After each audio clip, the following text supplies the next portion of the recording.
नमस्ते आप सभी को। मेरा नाम अकुम सूरज लिगू और मेरा नाम राजू माइन। और आज ये जो राजू माइन जो मेरे फ्रेंड है, और मैं सूरज लिगू मैं कमला डिस्ट्रिक्ट से हूँ, और मेरे जो फ्रेंड है राजू माइन ये जो अपर सुबनसिरी से है। तो रिसेंटली एक यहाँ ये जो कैपिटल कॉम्प्लेक्स में एक सेंसिटिव इशू जो रिजॉल्व हुआ है, तो उसका मेडिटर माइन फैमिली की तरफ से थे राजू माइन, और ये जो कमला डिस्ट्रिक्ट की तरफ से जो ये मेडिटर थे वो मैं था। तो ऐसे करके ये रिजॉल्व तो हुआ इशू, जो सेंसिटिव जो इशू है ये तो रिजॉल्व हुआ। तो रिजॉल्व होने के बाद में ये जो पीस टॉक कमेटी के जो मेंबर थे हमारे, ये जो डिस्ट्रिक्ट से जो थे कमला डिस्ट्रिक्ट से और माइन फैमिली से जो मेंबर थे, उनका एक रिक्वेस्ट था कि ये जो इंसिडेंट जो घटना हुआ है, ये इंसिडेंट का रेफरेंस लेते हुए एक तो ये दोबारा कल को ऐसा ना हो, एक तो यहाँ पे अवेयरनेस मैसेज उसमें देने के लिए पर्सनली हम दोनों मेडिटर को रिक्वेस्ट किया है। इसलिए हम आज यहाँ पे ये जो कमला टाइम्स के सामने है हम, and thanks to Kamle Times कि आप जो है यहाँ पे हमारा मैसेज को यहाँ पे रिपोर्टिंग करने आया है। तो ये जो मैं बता दूं आपको, ये जो माइन फैमिली की तरफ से पीस टॉक कमेटी में जो थे वो थे tempo mine, Sakhe Mein, Tawe Marging, Degam Mein and Taning Mein. ये थे माइन फैमिली की तरफ से पीस टॉक कमेटी की मेंबर। एंड मेरे कमला डिस्ट्रिक्ट से जो थे senior leader Takum Khabak, Temi Pogo, Muri Puran, Remar Gao and Lampopla. तो हमने पीस टॉक कमेटी के लिए 5 मेंबर सेलेक्ट किए थे। तो ये जो इशू है, इस इशू का जो ग्रेविटी है, जो ग्रीवेंसेस है, और जो नेचर ऑफ जो लीगल कंसिक्वेंस था, उनको बताने के लिए बोला है, ताकि इन फ्यूचर हमारा कोई भी भाई मेरे कमले से, अपर सुबनसिरी से या पे अरुणाचल से कहीं से भी ऐसा इंसिडेंट और ऐसा ये जो डेरोगेटरी रिमार्क्स किसी स्पेशली निशी कम्युनिटी के अगेंस्ट या फिर किसी भी कम्युनिटी के अगेंस्ट अगर आप बोलता है तो उसका पनिशमेंट क्या है, लीगल कोर्स ऑफ एक्शन क्या होगा। और कोई डेरोगेटरी रिमार्क्स यहाँ पे किसी भी कम्युनिटी के अगेंस्ट में यूज़ करता है, या किसी भी ट्राइब के या फिर रिलीजन के अगर सेंटिमेंट को हर्ट करता है, तो उसका in the eyes of law उसका पनिशमेंट क्या है, ये सब को मुझे बताने के लिए बोला है। एंड कोई अगर प्रोवोक करता है, कोई उसमें रिमार्क्स देता है, तो उनको रिएक्शन देते हुए ग्रुपिज्म करके जाके मैन हैंडलिंग करना, और इनका भी in the eyes of law इसका भी पनिशमेंट क्या है, ये इसको बताने के लिए बोला है। तो इस चीज़ को बताने से पहले आपको केस का रेफरेंस लेने के लिए हमें ये कहता बोला गया था। तो केस का रेफरेंस को मैं थोड़ा सा ले रहा हूँ आपको, कि रिसेंटली डेरोगेटरी रिमार्क्स देते हुए एक माइन का ये एक बाय है तकू माइन बोल के, वो जो है इस पे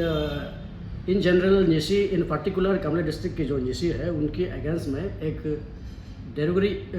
ये उसमें ये करके एक रिमार्क्स देता है, तो स्टेटमेंट देता है। उस डेरोगेटरी रिमार्क्स का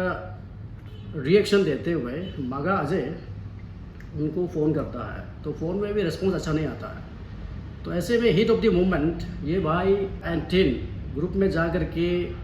मैन हैंडलिंग होता है, एंड फोर्सफुली उन्हें गाड़ी में बैठा के पुलिस स्टेशन लेके जाता है। तो पुलिस स्टेशन पहुंचते ही वहां से फिर हम दोनों का जो रोल है वो शुरू हो जाता है, क्योंकि मुझे पहला फ़ोन आता है कि एक माइन लड़का और हमारा कमला यूथ का बीच में कुछ झगड़ा हो गया, और उसके बाद दोनों पुलिस स्टेशन में है। तो मैं पुलिस स्टेशन ऑन दी वे निकलते मैं फ्रेंड को फ़ोन करता हूँ। तो फ़ोन करता है तो राजू जो है वो रिप्लेसमेंट के लिए कहीं बाहर होता है। तो केस का नेचर को सुन के ये भी पुलिस स्टेशन में दौड़ के आता है, मैं भी दौड़ के आता हूँ। तो पुलिस स्टेशन जब पहुँचने के बाद में हमने देखा कि वहाँ पे कमले का यूथ्स गैदर हुआ है, और माइन के यूथ्स और सीनियर्स वहाँ पे जमा हुआ था, और माहौल ऐसा था कि दोनों ही पार्टी जेल बैठने के लिए रेडी है। तो अभी ये केस अगर आगे जाता है तो ये दोनों जो है जेल जाना था। तो ऐसे में लगा कि सीनियर हम दोनों, फिर ऐसा लगा कि नहीं चलो एक बार दोनों आमने सामने बैठ करके क्या हुआ है, कैसे हुआ, किस लिए हुआ, बात करके देखता है। तो ऐसे करके एक फीस स्टॉक के लिए हम दोनों अप्रोच करता है और हम दोनों के ही रिस्क में एफआईआर को पुलिस स्टेशन से जा करके हम दोनों ले लेते हैं। कमले वाला को मैं ले लेता हूँ और माइंग वाला एफआईआर को ये वापस ले लेता है और पुलिस को कहता है कि हम दोनों का रिस्क में ये फीस स्टॉक को हम दोनों इनिशिएट करेंगे। तो ऐसा करके ये 2 तारीख में यहाँ पे ईटानगर का यहाँ ये जो चंदा नगर में एक हार्ट रिजॉर्ट है, वहाँ पे फीस स्टॉक के लिए सुबह की 10 बजे हम समय देता है और वहाँ पे जब स्पॉट में पहुँचाने ये बात आगे रखने से पहले मैं बोलूँगा कि वहाँ पे माहौल बहुत ही टेंस हो गया था। फिर उस टेंस वाले माहौल को थोड़ा डिफ्यूज़ करने के लिए हमारा ईटानगर पुलिस टीम भी बहुत ही कोऑपरेट किया और बहुत सारा फोर्स भेज करके माहौल को वहाँ पे डिफ्यूज़ किया। अभी ये इसमें बात ऐसा है कि जब बात आगे निकलता है तो उसमें ये जो स्पीकर है हमारा ये जो पीस स्टॉक कमेटी का, तो ये स्पीकर ये क्या बोलने से पहले उनका एक मैसेज था कि अगर चलो अभी आप मैं ये हम दोनों अभी यहाँ तब ये मान के चलिए कि इशू जो है रिजॉल्व हो गया अभी, तो उसमें अगर ये हम ये बोल रहे हैं कि डेरोगेटरी रिमार्क्स अगर ये जो माइंग वाले की बात करेंगे कि तो ये जो तकु माइंग की बात करेंगे तो डेरोगेटरी रिमार्क्स ये इनके लिए नहीं है, ये तो समझ गया अभी माइंग जो है ये माइंग बाई जो वो तो समझ गया है।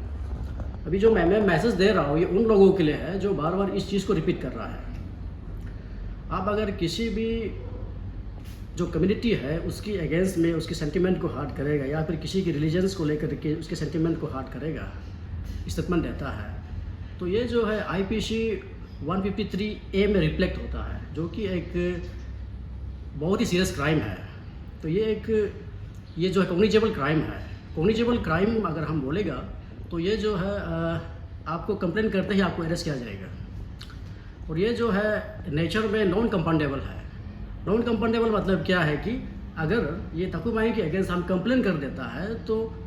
कंप्लेन होकर केस रजिस्टर हो जाएगा, तो हम चाह के भी इस केस को वापस नहीं ले पाएगा और इन लॉन्ग टर्म में इसका पनिशमेंट जो है 3 साल तक का है। तो अभी आप कुछ भी नहीं है बैठा फेसबुक में किसी का सेंटिमेंट को हार्ट कर दिया, लिख दिया, आप कम्युनल टेंशन करा दिया घर में बैठा, लेकिन उसका पनिशमेंट आपको 3 साल बैठना पड़ेगा। 3 साल तो आप जेल बैठेगा, उससे पहले आपको 2-3 साल जो है कोर्ट का चक्कर लगाना पड़ेगा, आपको बार हियरिंग जाना पड़ेगा, हर महीना जाना पड़ेगा, आपको समय निकालना पड़ेगा और उसके बाद आपको बाद में पनिशमेंट होगा 3 साल से एडिशनल। इसलिए मेरे जो भी भाई बहन अरुणाचल के मिरापर सुबनश्री के कहीं के भी हो, आप किसी के अगेंस्ट में डेरोगेटरी रिमार्क्स लेने से पहले जो लीगल कंसिक्वेंस है उसके ऊपर ध्यान दीजिए। और दूसरा जो है मेरा कमला या फिर कोई भी मेरा निशी समाज के यूथ है, कोई भी अगर डेरोगेटरी रिमार्क्स हमारी कम्युनिटी के अगेंस्ट यूज़ करता है तो प्लीज़ कानून को हाथ में मत लीजिए,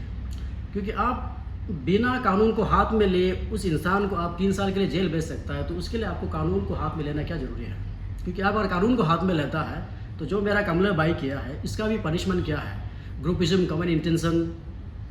और क्रिमिनल ट्रेसपास, इनका भी जो पनिशमेंट है 3 साल तक का है। आप खुद बिना 3 साल जेल बैठ के आप जो गलती किया है उनको आप 3 साल जेल रख सकता है, तो साथ में आपको जेल भेजना क्या ज़रूरी है? तो कहने का मतलब इन टोटल मतलब मैं ये कहना चाहता हूँ कि ना तो आप किसी को बेवजह डेरोगेटरी रिमार्क्स दे करके ना तो आप 3 साल जेल बैठिए, और कोई दे भी दिया तो उनको रिएक्ट करके उनको जाके मारपीट करके ना तो आप खुद 3 साल के लिए जेल बैठिए। ये हमारा एक जो पीस स्टॉक कमेटी की तरफ से एक मैसेज था कि हम दोनों को देने के लिए बोला है, तो इसी को लेकर के आज मैं यहाँ पे आया हूँ मैं। तो इस पीस स्टॉक कमेटी का जितने भी जो स्पीकर थे गुमदिर के सभी स्पीकर की सेम लाइन में गया कि चलो जिसी सेंटिमेंट को हार्ट किया, एवरी माइंग फैमिली से भी बहुत ही कंडेम किया उस माइंग वाला भाई को कि आपने ये गलत किया। माइंग फैमिली खुद भी कंडेम किया और हमारा निजी समाज भी तो कंडेम तो किया ही है। और साथ ही साथ ये जो कानून को हाथ में ले करके जो क्राइम जो किया है उनको भी हमारा जो स्पीकर थे वो भी कंडेम किया और माइंग फैमिली की जो स्पीकर थे वो भी कंडेम किया। तो करने के बाद में और दोनों भाई जो है अपना अपना जो गलती है उसको एक्सेप्ट किया कि हाँ, पहला तो तकु भाई जो पूरा जिसी समाज को सॉरी बोला, इन पर्टिकुलर कमला डिस्ट्रिक्ट को उन्होंने सॉरी बोला कि हमें ये सब चीज़ मालूम नहीं था, एक बार के लिए माफ़ कर दीजिए, तो वो है। तो दूसरा जो है ये मगा भाई जो है उन्होंने भी माइंग फैमिली को जाने, उनका भी वही एक मैसेज क्लियर मैसेज उन्होंने दिया कि माइंग फैमिली से उनका कोई पर्सनल दुश्मनी नहीं है और उसका इंटेंशन भी नहीं था कि माइंग फैमिली के सेंटिमेंट को हार्ट करेगा, लेकिन in the process heat of the moment उन्होंने जो किया उससे माइंग फैमिली का जो सेंटिमेंट हार्ट हुआ उनको वो समझा और माइंग फैमिली को भी उन्होंने कहा कि गलती हुआ है सॉरी कहा उन्होंने। तो ऐसा करके ये इशू में दोनों फैमिली की तरफ से, दोनों मेरे कमले की तरफ से और अपर सुबनसिरी की माइंग फैमिली की तरफ से ये था कि इन फ्यूचर कोई माइंग फैमिली से ये जो मगा भाई है एंड ग्रुप को ये बात को दोबारा लेकर के अगर कोई मारपीट करता है तो माइंग फैमिली साथ नहीं देगा। लीगल कोर्स ऑफ एक्शन आप जो करना है कीजिए, वो दोबारा हमें उन्हें माफ़ कर दीजिए बोल के वो अप्रोच नहीं करेगा। फिर हमारा ये कमले साइड से भी, कमले का यूथ भी फिर वही तकु माइंग को इसी बात को दोबारा लेकर के अगर कोई मारपीट करता है तो कमले वाला भी बोला कि हम उन्हें रेस्क्यू नहीं करेंगे, आप आइज ऑफ लॉ में कोर्ट के हिसाब से आप जो पनिशमेंट देना है दीजिए। ऐसा करके ये जो रेजुलेशन है ये लाया गया है पीसफुली। और मैं फिर से कह रहा हूँ ये and I am very much happy कि ये जो इशू जो है पीसफुली रिजॉल्व हुआ है। And I am very thanks to my friend Raju Maing. अगर ये कन्विंस नहीं करता तो भी लीगल जाता है, अगर मैं उनको भी कन्विंस नहीं करता तो भी चीज़ जो लीगल जाता है। And once again thanks to Kamle Times. तो सबसे पहले मैं जितना भी आगे जो क्या हुआ, जो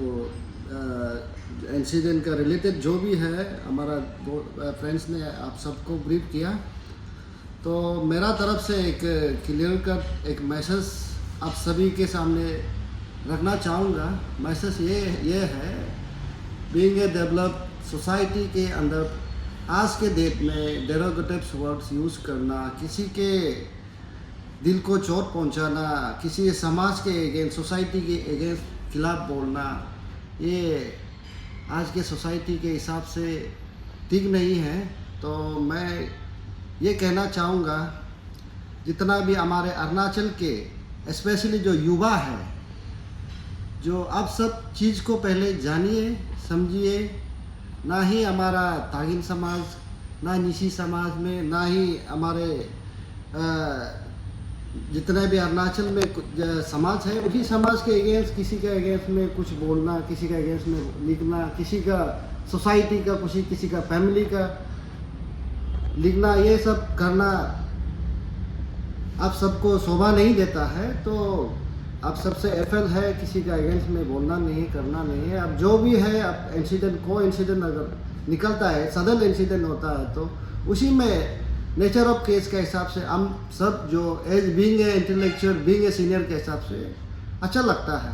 तो आप सब डेरोगेटिव वर्ड वगैरह यूज़ करके किसी को कंडेमनेशन एक दूसरे को दे के, इसमें आपको कुछ फ़ायदा मिलने वाला नहीं है। एक जेंटलमैन, एक इंटेलेक्चुअल वे से जो भी